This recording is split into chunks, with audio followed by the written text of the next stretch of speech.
E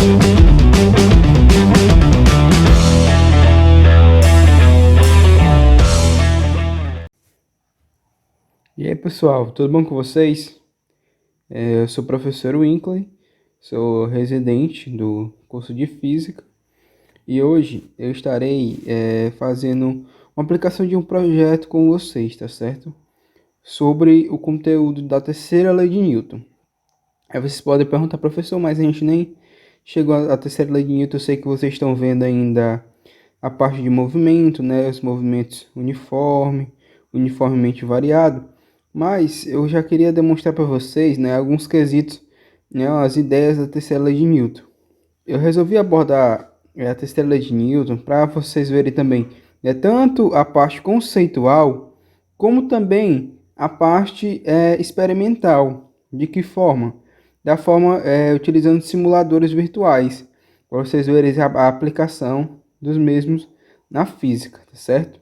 Então, antes da gente chegar ao nosso conteúdo de lei de Newton, é necessário a gente fazer um breve resumo, né, um breve estudo, antes da gente chegar ao conceito da terceira lei de Newton. Por quê? Porque faz necessário, né, que vocês ao longo, né, vão ver ao longo do ano letivo, conceitos que ao chegarem, né, ao conceito, a conceituar a terceira lei de Newton, serão importantes, né, para fundamentar a mesma. Bom, iniciaremos falando o que são grandezas, sendo escalares ou vetoriais. Bom, o que é uma grandeza escalar? Grandeza escalar se caracteriza apenas pelo vetor numérico acompanhado da unidade de medida. Ou seja, pode estar relacionado com a área, com massa, tempo, energia e entre outros. Grandeza vetorial, que é a principal que a gente vai utilizar, né, que vai ser as grandezas que a gente vai bastante citar na terceira lei de Newton. Grandeza vetorial se caracteriza por requerer um módulo, uma direção e um sentido. Temos como exemplo a velocidade, a aceleração, a força e o impulso, entre outros. Bom, o que se caracteriza por essa grandeza vetorial? Porque quando a gente trabalha com uma grandeza, por exemplo, a velocidade, ela se caracteriza por ter um módulo, uma direção e um determinado sentido. Aí vocês podem perguntar, beleza, um módulo a gente sabe o que é. Mas o que é uma direção, professor? Uma direção é como se a gente estivesse seguindo um segmento de reta. Por exemplo, uma direção horizontal, uma direção vertical. Um sentido é o sentido que as grandezas, né, no caso as vetoriais, estarão seguindo num determinado problema ou num determinado momento, né, no sentido que elas estiverem atuando. Bom, aí vocês podem perguntar, mas como é que essas grandezas são representadas? A grandeza vetorial é representada? Bom, ela é representada por um vetor. Mas o que é um vetor? Vetor é um ente matemático constituído de um módulo, uma direção e um sentido, utilizado em física para representar as grandezas vetoriais. Uma observação importante: um vetor pode ser esboçado graficamente por um segmento de reta orientado, como podemos ver na figura a seguir. Ou seja, a representação gráfica de um vetor é um segmento de reta, que vai ser bastante importante essa análise para a gente, né, no nosso segmento da nossa aula, tá certo? Que fique claro, né, que eu estou só explicando esses conceitos só superficialmente, mas ao longo do ano letivo vocês vão ver bem detalhadamente com os professores de vocês, tá certo? Esses conceitos bem explicados, tá certo? Mas eu só fiz um breve resumo para a gente começar, né, a chegar onde que a gente quer a nossa aula de hoje, que é a terceira lei de Newton. Bom, vamos falar do efeito de uma força, efeito dinâmico de uma força. Primeiramente, né, temos que denominar o que é força. Força nada mais é do que o agente físico cujo efeito dinâmico é aceleração. Ou seja, por exemplo, para um um bloco se movimentar, que vai ser o que a gente vai ver hoje, ele necessita de uma força a ser aplicada no mesmo. Assim, ao ser aplicada uma força neste bloco, o mesmo se deslocará, tendo uma aceleração, um vetorzinho aceleração. Tá certo? A gente vai ver mais especificamente em seguida. Mas esse é o conceito básico de força. Bom, uma observação importante aqui, que o conceito de força resultante, a gente vai ver por meio das simulações virtuais, que a gente vai em seguida evidenciar para vocês terem os conceitos e as aplicações físicas nesses simuladores, né? Bom, uma nota que é importante destacar antes da gente ver essas aplicações nos simuladores é que a resultante F, né, a força resultante, é apenas o resultado de uma soma de uma adição vetorial. Vocês vão ver, né, na parte de vetor bastante a parte de adição, subtração vetorial, né, todos esses segmentos vetoriais para até você chegar nessa parte aqui do efeito dinâmico de uma força. Bom, aí também eu trouxe aqui um conceito, né, da primeira lei de Newton, que eu quis abordar as três leis de Newton, as duas primeiras, para vocês verem os conceitos, até chegar à terceira, que é o propósito da aula de hoje, né, que a gente vai trabalhar. Bom, o princípio da inércia, ou a primeira lei de Newton, é o conceito agora. Se a força resultante sobre uma partícula é nula, ela permanece em repouso ou em movimento retilíneo uniforme por inércia. Aí você pode perguntar, professor, mas o que é inércia? Inércia é a tendência dos corpos em conservar a sua velocidade vetorial. Ainda é importante destacar a força-peso, que é uma força que a gente vai ver, né, aplicada na lei de Newton. Bom, o peso de um corpo é a força de atração gravitacional exercida sobre ele.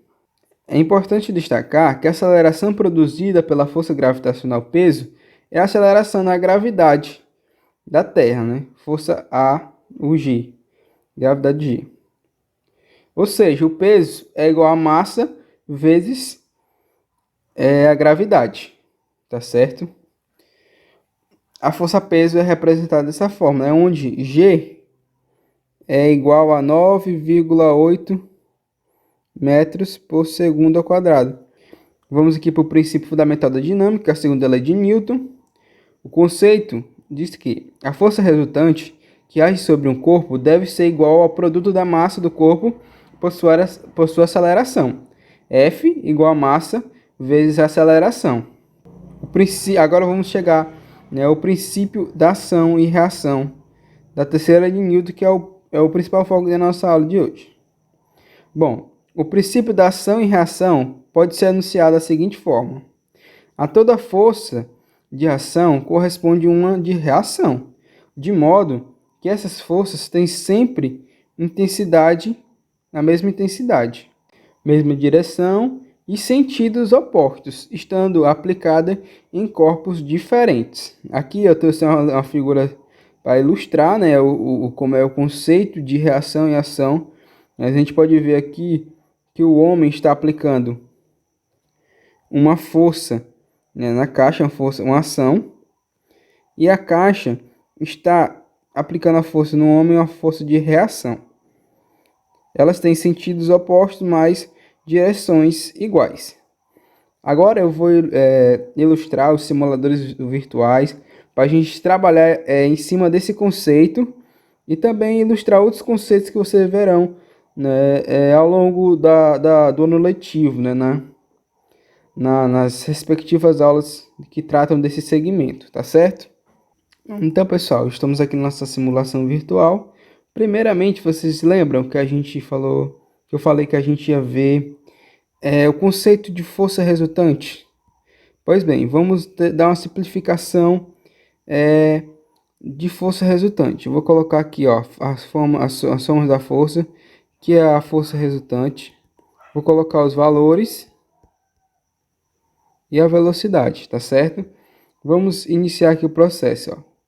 Se a gente vê Ó, a soma das forças é zero. Por quê? Porque a mesma força que está sendo aplicada de um lado aqui do cabo de guerra está sendo aplicada do outro lado do cabo de guerra. Aí, se vocês conseguirem analisar, né, as pessoas têm a mesma proporção de tamanho e estão aplicando a mesma força, tá certo? Mas se a gente colocar adicionar outra pessoa aqui, vocês vão ver que a força resultante está para esse lado esquerdo, né, para o lado esquerdo. Por quê? Porque desse lado está sendo aplicada uma maior força, né? Estão 3 pessoas puxando, estão tendo uma 300 newtons de força nesse lado, sendo que nesse só tem 200. Ou seja, a soma das forças, força resultante, será de 100 newtons. E repetindo aquele conceito que a gente falou inicialmente na aula, né? Que força resultante é a adição vetorial das forças, tá certo? Eu espero que vocês tenham entendido essa parte. Ó. Se a gente adicionar 4 pessoas, a gente vai ver que aqui vai ter 350 newtons, então a força resultante vai estar para esse lado, porque aqui só tem 300, né? Aqui a força aplicada é maior, ou seja, a força resultante 50 newtons para a direita, tá certo? Agora a gente vai ver a aplicação da terceira lei de Newton, tá certo? A gente vai ver a aplicação da terceira lei de Newton, que é o que? Que a gente falou, que toda ação terá uma respectiva reação, tá certo? Então, a gente vai conceituar a lei de Newton. Se aplicarmos uma força na caixa, aqui pelo nosso bonequinho, se a gente aplicar uma força na caixa, ela tenderá a se movimentar, porque a força está relacionada com o quê? Com a aceleração, como a gente conceituou ela. Se aplicarmos uma força aqui, teremos o vetor aceleração, teremos a geração do vetor aceleração na caixa, como a gente vai ver agora. Ó, está sendo aplicada uma força de, por exemplo, 7 newtons, e está gerando uma aceleração. E se a gente soltar ele, como aqui está sem atrito, ele tenderá a permanecer em movimento. É como a gente viu também até o conceito de inércia, da primeira lei de Newton. Se a força for aplicada, ele tenderá a permanecer em movimento, mas se não, em repouso, né? Então, pessoal, essa foi a nossa aula de hoje. Espero que vocês tenham conseguido compreender, né, os conceitos que eu ministrei nesta aula, tá? Se tiver alguma dúvida, pode tirar aí por meio do grupo. E essa foi a nossa aula. Eu vou postar para vocês aí um questionáriozinho para vocês responderem, um questionário bem simples, tá certo? Para vocês estarem fazendo respondendo mesmo. Muito obrigado por assistir a aula. Até a próxima.